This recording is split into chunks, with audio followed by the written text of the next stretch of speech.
कक्षा 6 में हमारी अगली इकाई है इकाई 5। इकाई 5 में हमें पढ़ना है बीजगणितीय अवधारणा। देखिए, अभी तक जो हम गणित पढ़ते आए हैं उसमें सिर्फ हम अंकों का ज्ञान हमें था, सिर्फ अंक हम पढ़ रहे थे। पर अब जो हमने गणित शुरू की है वो है बीजगणित। बीजगणित का मतलब क्या होता है? सिर्फ हमने अंकों के बारे में ही सीखा है, अंक कैसे हल होते हैं, गुणा, भाग, जोड़, घटाना, या फिर और भी अंकों से रिलेटेड जो भी क्वेश्चन थे हमने वो हल किए, तो उसे अंक गणित कहते हैं, जिसमें केवल अंकों की बात की गई थी। 1 से लेकर अनंत तक जो भी संख्याएं हैं उनके बारे में बात हुई थी, तो वो होती है अंक गणित। पर अब हमें कक्षा 6 में जब आ गए हैं हम, तो कक्षा 6 में जो हमारी इकाई 5 है, इकाई 5 में हम स्टार्ट कर रहे हैं अब बीजगणित। बीजगणित का मतलब क्या होता है? इसमें कुछ संख्याएं दी होंगी, अंक दिए होंगे, और अंकों के साथ में कुछ x, y, z इस तरीके से हमें अल्फाबेट्स का यूज करना बताया जाएगा। जैसे देखिए, कोई x हो गया +5 हो गया, 3 हो गया +y हो गया, z हो गया -a +v। इस तरीके से देखिए, ये जो हमारी अल्फाबेट यूज हो रही हैं, ये यहाँ पर कोई संख्या होती है, वो संख्या हमें पता नहीं होती है, अज्ञात संख्या होती है। तो या तो हम इसको अज्ञात संख्या बोल सकते हैं जो हमारे अल्फाबेट यूज हुए हैं, और या फिर हम इनको बोल सकते हैं बीज नंबर। तो बीज नंबर बोलते हैं, बीज संख्या बोलते हैं, इसलिए इसको हम बीज गणित कहते हैं। क्योंकि देखिए, यहाँ पर कोई संख्या तो होगी, पर वो संख्या हमें ज्ञात नहीं होती है और उसको इन अंकों के साथ हमें हल करना पड़ता है। तो इसलिए हम इस तरीके से जब संख्याएं हल करते हैं तो वो कहलाती है हमारी बीज गणित। तो जो अब हम एक्सरसाइज स्टार्ट करेंगे वो बीज गणित के ऊपर होगी। मतलब इस तरीके से बीज संख्याएं आएंगी कुछ, और उनके साथ में हमें हल करना होगा। इन्हें हम अल्फाबेट इसमें नहीं बोलेंगे, ये बीज संख्या बोली जाएगी। या फिर इनका दूसरा नाम भी होता है। दूसरा नाम जो मैंने बताया, देखिए, एक होता है चर और एक होता है अचर।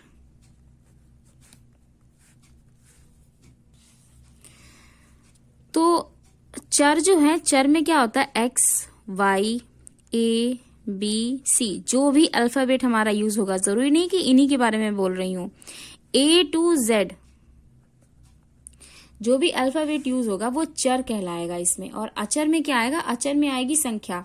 संख्या मतलब देखिए, अगर लिखा हुआ है 3x + y, अगर ये लिखा हुआ है तो इसमें चर क्या क्या है? ये x चर है और ये y चर है। और अगर अचर की बात होगी तो ये जो 3 है हमारा, ये अचर है। तो ये होती है बीज गणित। बीज गणित में हम इस तरीके से संख्याओं का अध्ययन करेंगे और बहुत इजी मेथड होंगे। तो इसके बाद आती है रेखा गणित। रेखा गणित में रेखाओं का अध्ययन होता है। रेखाएं, ये सीधी रेखा क्या कही जाएगी? ये इस तरीके से, अगर रेखा इसमें इस तरीके से खड़ी हुई है तो क्या होगी? ये भी देखिए, ये गोला अगर हो गया है तो ये रेखा क्या होगी? ये जो रेखा, अब रेखा ही तो है, ये इस तरीके से हमने इसको गोल करके घुमा दिया, तो ये इसको क्या कहेंगे, इसको क्या कहेंगे? तो ये होती है रेखाएं।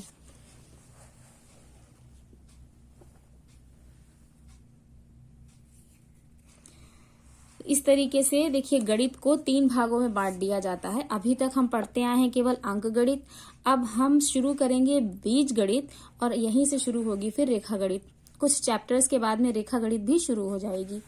तो अब हम अंक गणित तो पढ़ चुके हैं, अंकों के बारे में पता चल गया हमें, गुणा, भाग, जोड़, घटाना जो भी होता है वो हमने सीख लिया है। अब हम इन अंकों को इन बीज अंकों के साथ में भी अब पढ़ेंगे।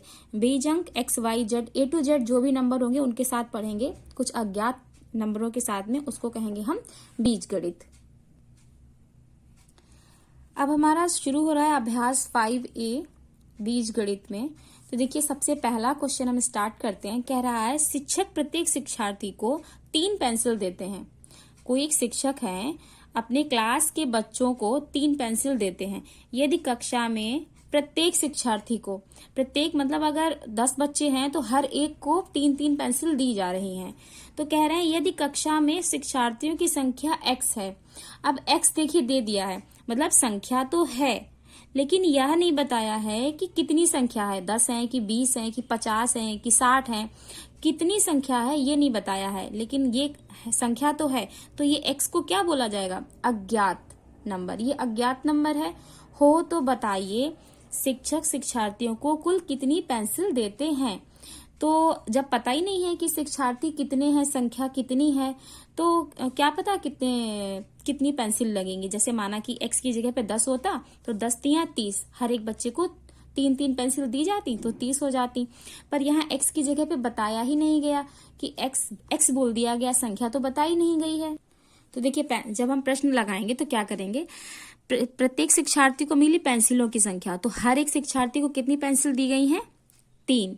और कुल शिक्षार्थी कितने हैं, x, कुल शिक्षार्थी x हो गए और प्रत्येक शिक्षार्थी को मिली पेंसिलों की संख्या हो गई 3। तो अब सभी शिक्षार्थियों को जो पेंसिल मिली है वह संख्या कितनी होगी, तो हम यहाँ पर लिख लेंगे कि शिक्षार्थियों को मिली कुल पेंसिलें।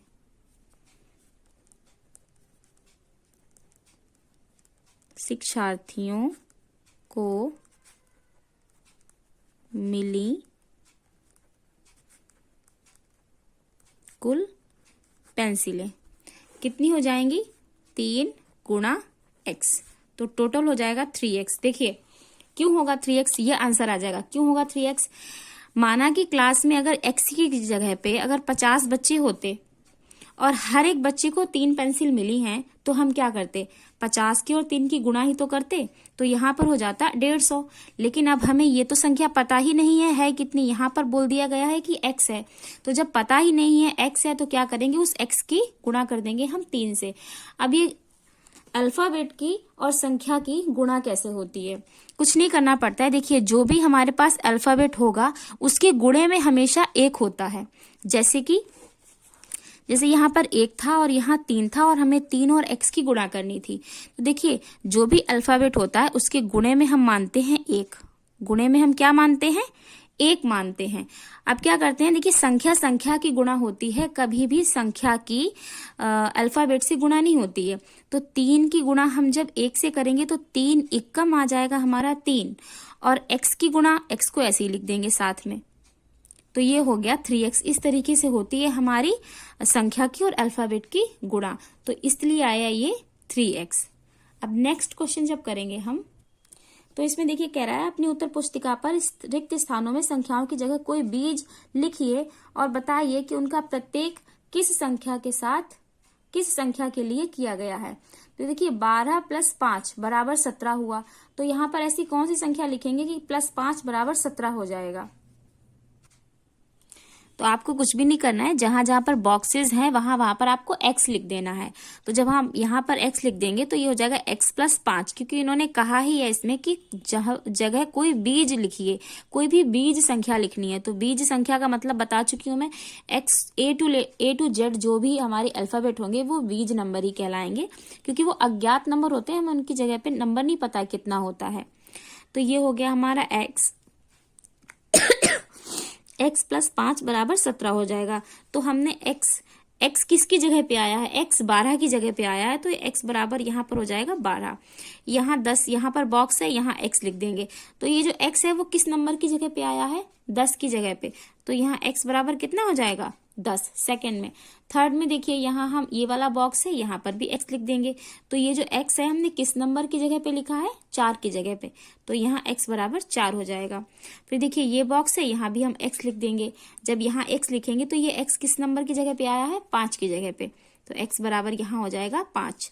तो ये इस तरीके से चारों क्वेश्चन हमारे सॉल्व हो गए। थर्ड वाला करेंगे जब हम, कह रहा है रहीम के पास 10 रुपए थे, उसने रजिया को कुछ रुपए दे दिए, उसके पास कितने रुपए बचे। इस संबंध को अक्षर संख्याओं की सहायता से व्यक्त कीजिए। तो जब हम हल करेंगे, देखिए कह रहा है रहीम के पास 10 रुपए थे। देखिए 10 रुपए तो थे रहीम के पास में, ये बोल दिया। उसने रजिया को कुछ रुपए दे दिए, कुछ रुपए दिए हैं। तो ये जो कुछ रुपए दिए हैं ये कितने दिए हैं इन्होंने बताया, यहाँ पर उसके पास कितने रुपए बचे, बस ये पूछ लिया। अब कुछ रुपए जो दिए हैं, जब हमें पता ही नहीं है और नंबर हमारा अज्ञात है, तो हम उसकी जगह पे क्या लिख देंगे, x। कुछ रुपए दिए और वो कुछ क्या हो जाएंगे हमारे, x रुपए। x का मतलब है कि रुपए तो दिए पर कितने दिए ये नहीं पता है, तो जब कितने दिए ये नहीं पता है तो हम उसकी जगह लिख देंगे x। तो ये जो हमारा संबंध बन के तैयार होगा, ये क्या होगा, रहीम के पास 10 रुपए थे और उसने x कुछ रुपए रजिया को दे दिए, तो लिख देंगे 10 - x।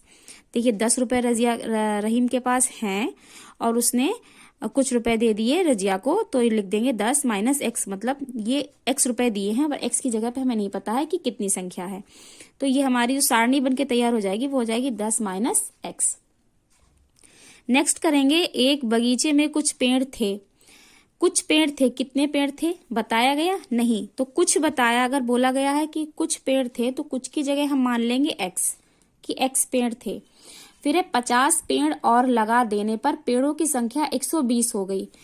तो कुछ पेड़ थे लेकिन हमें नहीं पता कितने थे, तो हम जो समीकरण बनाएंगे वो हो जाएगी कि एक्स पेड़ थे और उसमें 50 पेड़ और लगा दिए तो मिलकर कितने हो गए, 120 हो गए पेड़।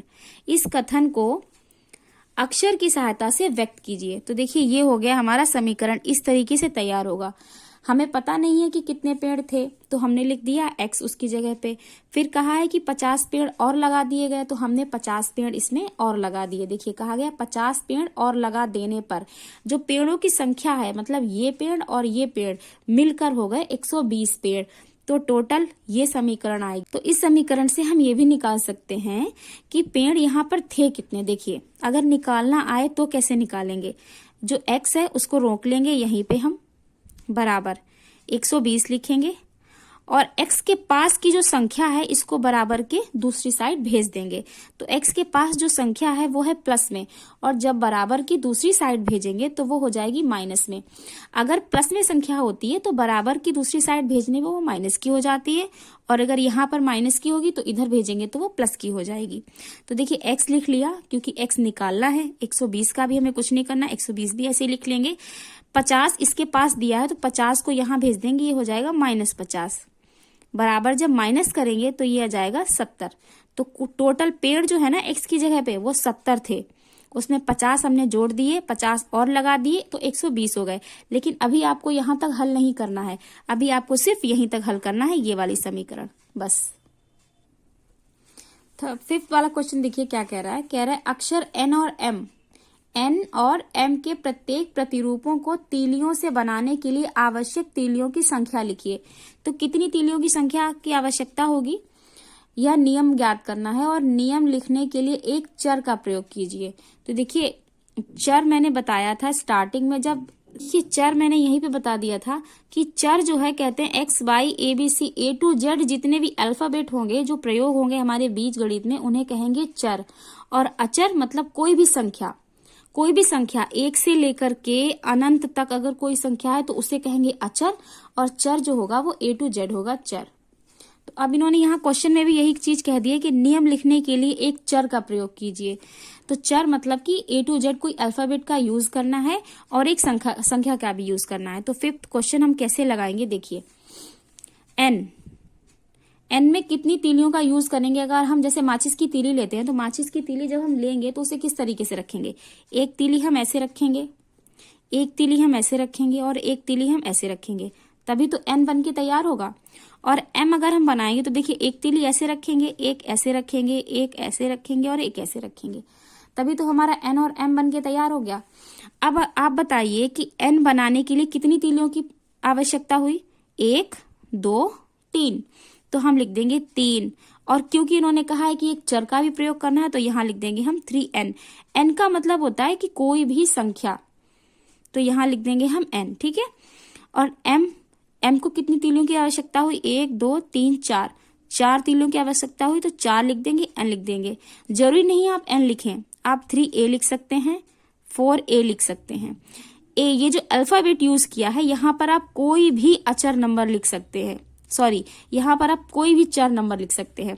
बस ये जो संख्या है ये तीलियों की संख्या है, 3 n के लिए 3 तीलियां और m के लिए 4 तीलियां।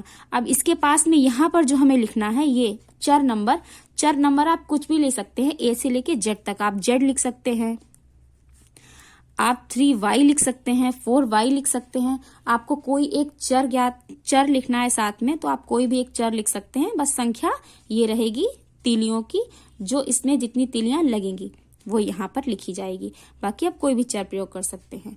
तो अभी एक्सरसाइज हमारी यहाँ पर कंप्लीट हो गई है। नेक्स्ट एक्सरसाइज करेंगे नेक्स्ट वीडियो में हम।